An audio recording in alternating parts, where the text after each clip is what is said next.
such a thrill for me to be here, and I'm so happy to see all of you. You know, one of the biggest reasons that I'm happy to be here is because I shouldn't be alive today. I should have died on February the 2nd, 2006. That was supposed to be my last day here in this physical life. Because on that day, the doctors had told my husband and my family that I only had a few more hours to live. I was dying from end-stage lymphoma, which is a form of cancer of the lymph nodes.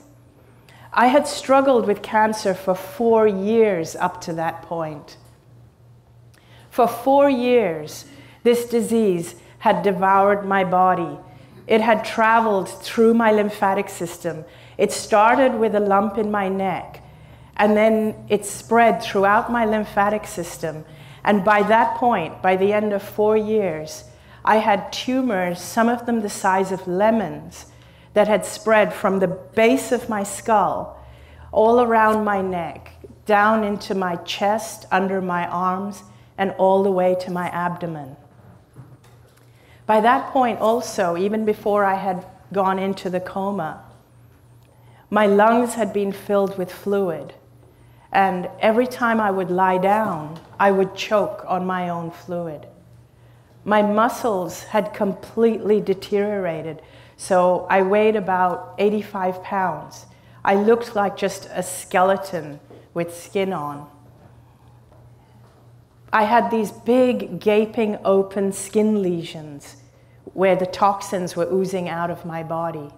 I wasn't able to digest any food. I had a persistent low-grade fever. I couldn't walk because my muscles had been deteriorated. So I was constantly just lying down or being taken around in a wheelchair. I was connected to an oxygen tank all the time. I couldn't breathe without the aid of oxygen. And on that morning, on February the 2nd, 2006, I went into a coma. The doctors had said these were my final hours because now my organs had shut down. My organs were failing. So my family were told that if there was anybody that had to see me before I died, this was the time. Unbeknownst to everyone around me, though, even though it appeared that I was in a coma and my eyes were closed, I was aware of everything that was going on all around me. I was aware of my husband, who was distressed, but he was by my side holding my hand. I was aware of everything the doctors were doing. They were putting tubes in me. They were removing fluid from my lungs so that I could breathe easier. I was aware of every single thing that was happening. It felt as though I had 360-degree peripheral vision. I could see everything happening all around my body. But not just in the room where my body was, but even beyond. And it was as if I had expanded out of my body. I was aware of my physical body. I could see it lying there on that hospital bed. But I was no longer attached to that body. It felt as though I could be everywhere at the same time. It was like wherever I put my awareness, there I was. I was aware of my brother who was in India. My body, I was in Hong Kong. This was happening to me in Hong Kong. My brother was in India and was rushing to get on a plane to come and see me. He wanted to see me before I took my last breath. And I was aware of that. I felt as though I was with him. I saw him on the plane. And then I also became aware of my father and my best friend, both of whom I had lost. Both of them had crossed over, had died. But I became aware of their presence with me, as though they were guiding me and communicating with me. One thing that I felt in this amazing, expansive state, I felt I was in like a realm of clarity, where I understood everything. I understood why I had cancer.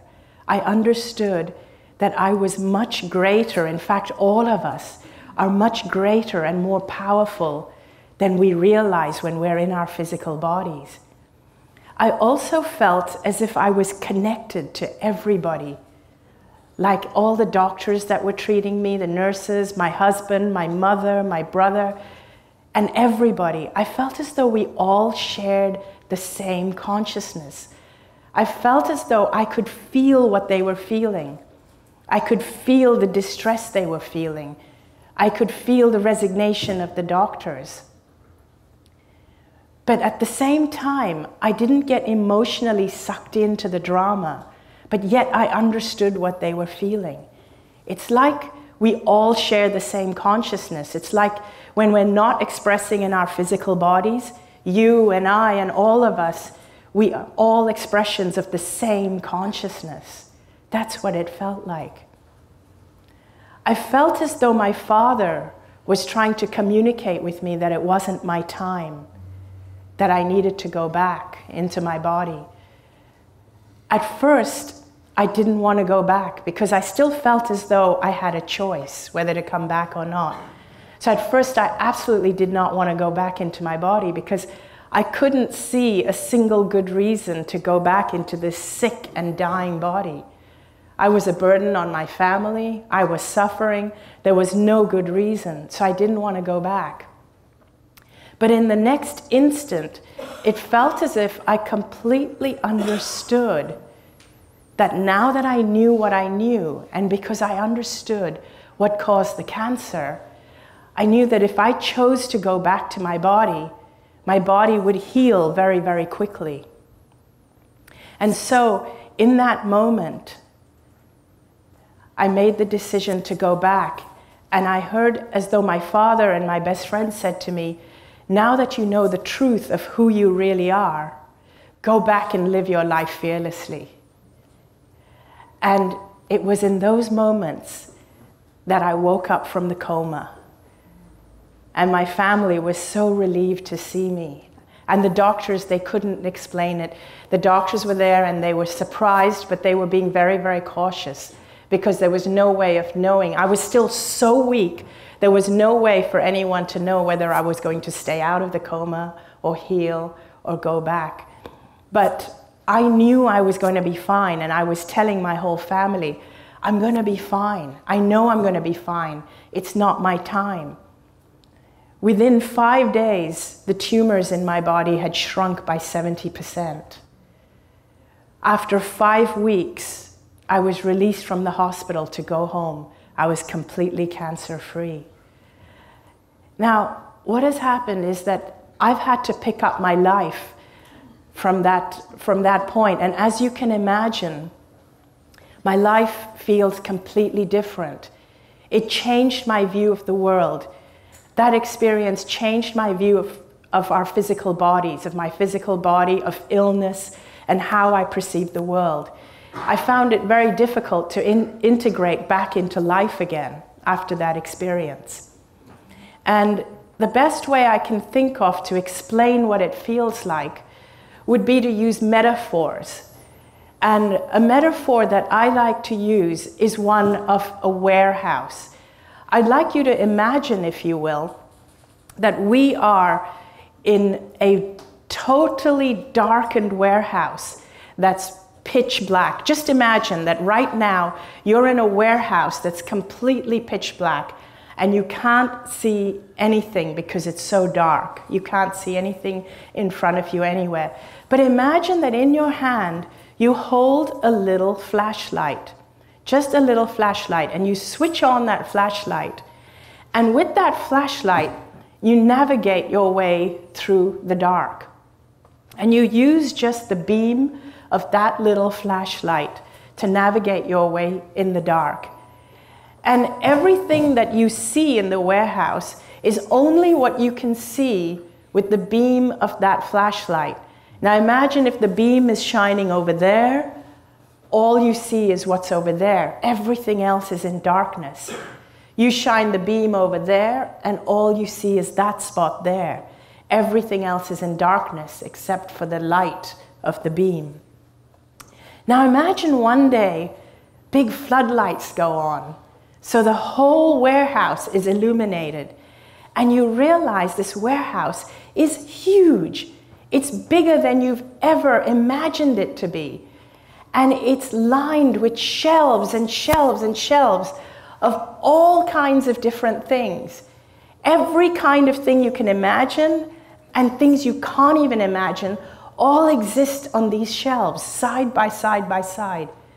Some of these things are beautiful, some not so beautiful, some large, some small, some things in colors you've never ever seen before, colors you've never imagined to exist, and some things that are strange and funny looking, all exist side by side. And you've seen some of them before with your flashlight, but many of them you've never seen before because your flashlight had never shone on it. Now imagine if the lights go back off again and you're back to one flashlight.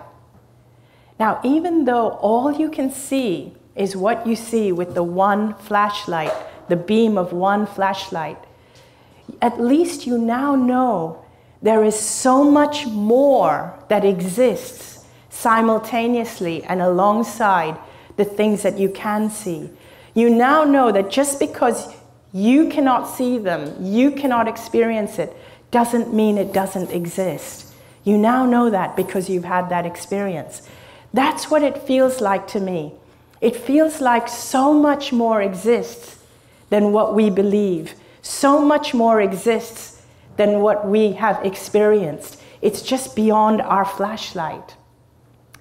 And just to help you understand that a little bit better, I'd like to try a little game, a little experiment with you.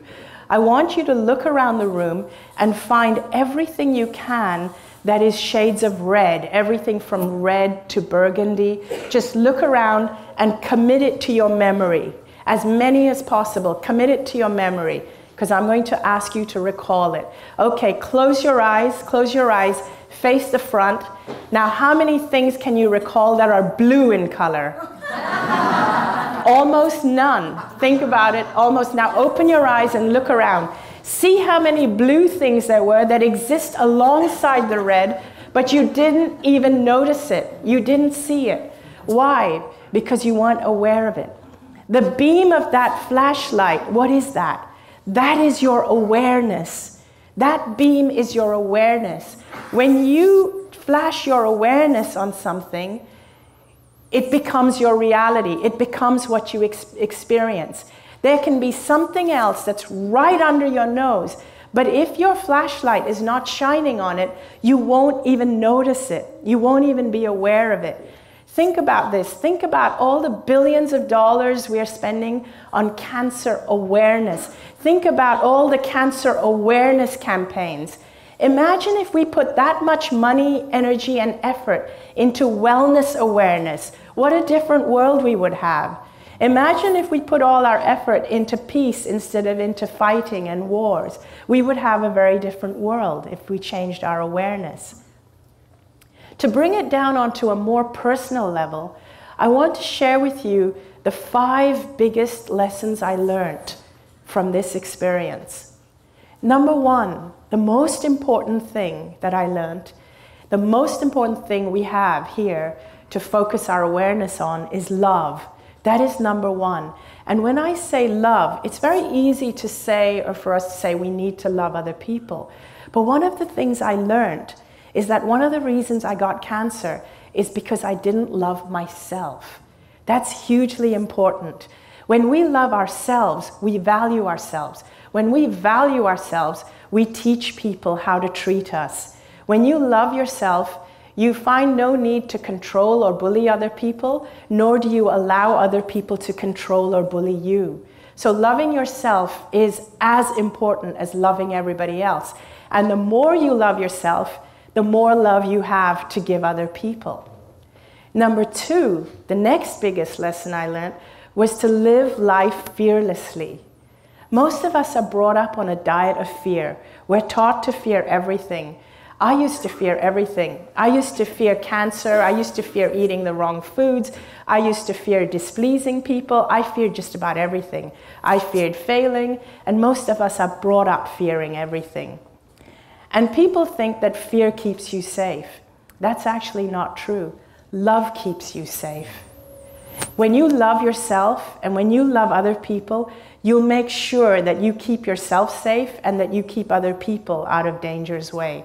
Love keeps you much safer than fear does. The third thing I learned that is so important is humor and laughter and joy. We're born knowing this stuff. We're born knowing that it's important to laugh because that's what kids do all the time. We're born knowing love and fearlessness, but it gets conditioned out of us as we grow up. Laughter is so important, and humor and finding your joy in life. It's more important than any other spiritual activity that you can think of. If we had more laughter, in fact, if even our politicians learned to laugh, we'd have a very different world. And if we had more laughter, you would have less people with illness, you'd need less hospitals, and you'd need less prisons as well. The fourth thing I learned is that life is a gift. It really is. Most of us live our lives as though life is a chore, but it shouldn't be that way. And it's unfortunate that only when we lose something that we value do we really realize the true value of it. And it took me losing my life to realize the value of my life. And I don't want other people to make the same mistake, which is why I'm standing here sharing my message. Because I don't want people to realize when it's too late the value of their life. And your life is a gift. Even the challenges that come to you are a gift. When I had cancer, that was the biggest challenge I could ever have. But today when I look back on it, I feel it's the biggest gift I could have had. People think that the cancer, or even I thought the cancer was killing me. But actually, I was killing myself before I got cancer. The cancer saved my life. All your challenges are gifts. In the end, you will in the end, you will always find that your challenges are a gift. And if you're in a challenge and it doesn't feel like a gift yet, it means you haven't got to the end yet. The fifth and final thing, which is so important that I learned, is that the most important thing for you is to always be yourself. Be as you can be. Shine your light as brightly as you can. Embrace your uniqueness. Just realize who you are, get to know who you are, love yourself unconditionally, and just be yourself. And with those 5 things, I invite you to go and live your life fearlessly. Thank you very much.